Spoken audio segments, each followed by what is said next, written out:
అడవి నుంచి తిరిగి వస్తున్న ఈ పెద్ద ఆయన చాలా ఇంట్రెస్టింగ్ విషయం పాతకాలం అనేది ఒకటి చెప్పారు, జాగ్రత్తగా వినండి. మీ భుజాన తగిలించింది ఏదో నాకు కొత్తగా కనిపిస్తుంది, ఏంటంటది? దిప్పకాయ అండి. దిప్పకాయ మంచినీళ్ళు అండి. మంచినీళ్ళు పూర్వకాలంలో ఇలాంటి బాటిల్స్ వాడేవాళ్ళు, వాటర్ బాటిల్స్. ఫ్రెండ్స్ చూసారా, వాటర్ బాటిల్ ఇది, వాటర్ బాటిల్. మంచినీళ్ళు చేలో పట్టుకెళ్ళడానికి పూర్వకాలంలో మా గిరిజన ప్రాంతంలో ఎక్కువగా దీన్ని వాడేవాళ్ళు అనమాట.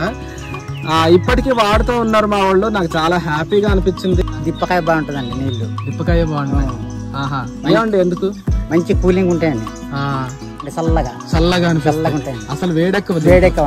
చిన్నప్పటి నుంచి మాకు ఇదే దిప్పకాయ అలవాటు అండి. ఈ దిప్పకాయ కట్టువే మంచి నీళ్లు, మంచి కూలింగ్ ఉంటాయండి, చల్లగా. తాత ముత్తాతల నుంచి దిప్పకాయలు బాగా అలవాటు అండి. ఈ కాయలే బాగుంటాయి.